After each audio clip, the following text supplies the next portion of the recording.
So we've got the latest movie to piss off the woke crowd, a biopic about Ronald Reagan, simply titled Reagan.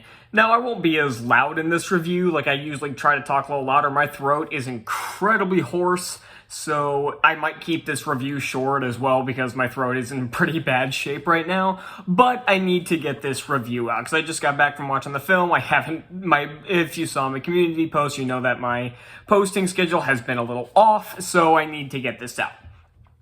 And for another reason, it'll probably be pretty short, is because this is a biopic, so if you know the life, or even if you don't, if you know, like, the big points of Reagan's life, you know what the movie is. You know what you're gonna see with the movie, really. So, basically, the big point that holds this movie together is whether or not Dennis Quaid's performance as Reagan is any good. And it is. He's kind of, again, the main character of a biopic is kind of the glue that holds everything together. If you either can't make the character interesting, or if the actor's performance is bad, it's gonna 100% take you out of the picture.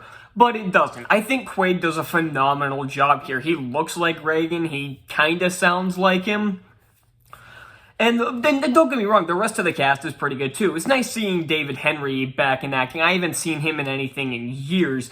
And before you ask, no, I'm not looking forward to that Wizards Beyond Waverly Place because it's Disney and they fuck everything up. I think the only time I've ever seen Disney bring back a franchise years later and do it well was Tron Legacy almost 15 years ago. And that was back when Disney was, competent. So, I have absolutely no faith in that show. I'll, of course, watch it, because I'm gonna give it a shot, because I grew up with the original show, so. And he's not in this movie very long. I wish he would have been in the movie a bit more. He has maybe 8 lines. But he does pretty good with the limited amount of screen time he's given. Something funny happened when his father first appeared, because I just watched War of the Worlds for the first time a few days ago. By the way, it was fine. But it starred Justin Chatwin, who you might remember as Goku from that awful Dragon Ball Evolution movie.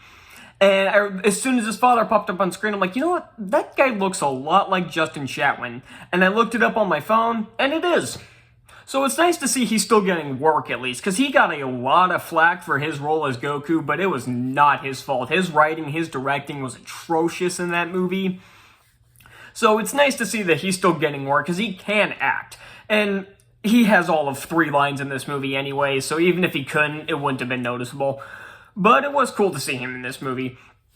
Jon Voight plays, basically like a modern Soviet supporter. Like, obviously the Soviet Union's been dismantled for over 30 years, almost 40 years at this point. So, but he's like, and that's kind of how the story is framed, is him telling the story to somebody else as to why the Soviets fell, essentially.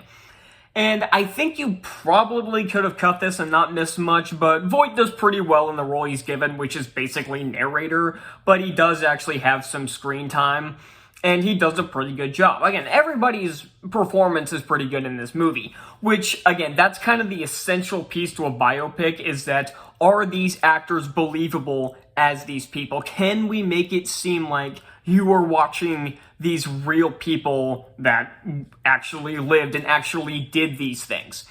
And they do. Everybody is convincing.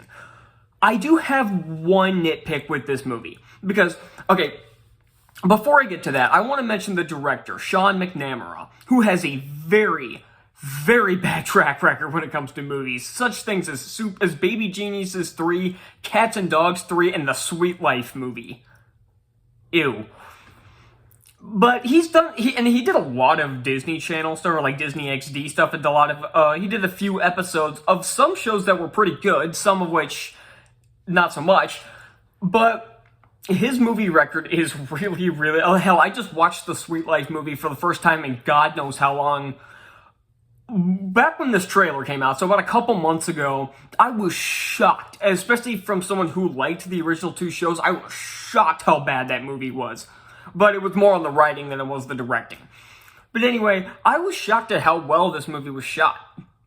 it was very cinematic, but it wasn't a kind of a notice my directing thing, except for one really early scene where he's talking to some other like writers or actors in Hollywood at like a party or some kind of event.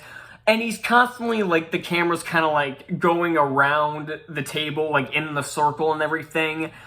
And it doesn't really work because sometimes the person who's talking is being obscured on camera by somebody else, or the person who's talking is not being focused on and focusing on the next person who's about to talk, which is fine if you're cutting between people, but not so much when your camera's just kind of rotating around the table. It looked weird. But other than that one awkwardly shot scene, I think the rest of the movie was pretty well directed. Now, if I had to nitpick this movie, I do have one very minor gripe. And I don't particularly like how this movie is edited. And it's not that the editing is terrible. Actually, I'd say it's less, it's less the shot-to-shot editing. Those are fine. I mean, it's nothing special, obviously, but they're perfectly adequate. I don't particularly like how this movie is entirely put together, because it keeps cutting back to this, like, modern Soviet who's telling this story. Again, you don't really need this, but it kind of jumps around a lot.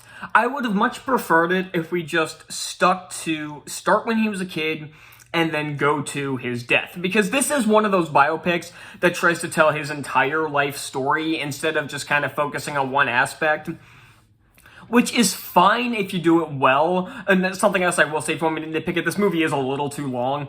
It's 2 hours and 15 minutes, which, if you're telling an entire life story of a president, it makes sense, especially from how much stuff Reagan did when he was alive. But some things aren't focused on enough, and some things are focused on too long. Like, I think his childhood, especially the parts with David Henry, like when he was a teenager and everything, and he starts growing his distaste for communism, I feel like you need to focus on that a little more. It was just one scene. And, oh, by the way, Kevin Sorbo's in this movie for all of 2 scenes, so I like Kevin Sorbo. It's like, really? That's it? 2 scenes? Alright, whatever. But back to what I was talking about, and it's not just because I wanted to see David Henry more in the movie because I like David Henry, I do, but I think that should have been more the focus of at least maybe the first 20 minutes of the movie, because it really should have shown how he grew for the distaste of communism, because that was his whole MO as president, was anti-communism. I mean, that should be the MO for any president, but the Democratic Party has made that impossible. But either way, the entire point of his in his presidency was trying to end communism. Why didn't we focus more on on how he grew up to be this way? Like, again, Henry only has about 3 scenes, and only 2 of them are essential. The first one, where he's as a lifeguard, you could probably cut and miss nothing. There's a scene where he's playing football, and I guess it's supposed to show that his coach is racist or something. Again, this is another thing you could cut and not miss much. Really, the only scene of David Henry's that actually means anything is the scene where he gets his distaste for communism, where it was a Soviet defender who was making a speech at his church. And it's a great scene, but I wanted more of this. And again, that is kind of a nitpick, because there is a lot of stuff they tried to jam in this movie. So, and again, this isn't one of those things like Spider-Man 3, where there's a lot of stuff they tried to jam into that film and it became a disoriented mess. This one, they put it together pretty well. The pacing is fine, but again, I feel like there are some things you needed to focus on a little more with his childhood. I think his adulthood, I think people know about his great speeches and everything. I think you probably could have cut those down a bit, because they do focus a lot on his speeches, which is fine. These are some phenomenal speeches. These are some of the best speeches we've ever had from an American president.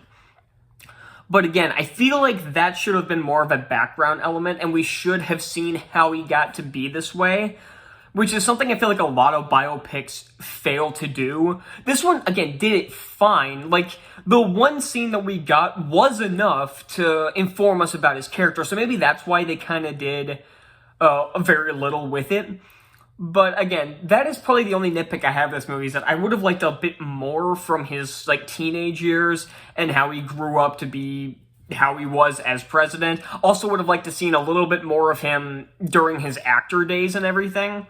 But again, these are more like personal things that I would have liked to see in this movie, not necessarily gripes about what the movie is. Because the movie is a pretty straightforward biopic about this incredibly interesting person who was one of our best presidents. And I feel like the movie does it pretty well. Oh, the pacing is pretty good, except for the fact that, again, it is a little too long. The acting is all fantastic. Again, I would say I like the story, but yeah, it's a biopic, so that's why I didn't really talk about the story much, is because if you know Reagan's story, you know the movie, essentially. But I like, however, basically all I'll say is this. I love how they adapted his story to film. I think they did a very solid job with it. A couple of minor tweaks to the screenplay I think could have made this a perfect film. I'm still gonna give it an A-. I think that seems fair, because this is a damn good biopic, and it's doing really well at the box office, actually. It's already coming up on Borderlands and already beat The Crow.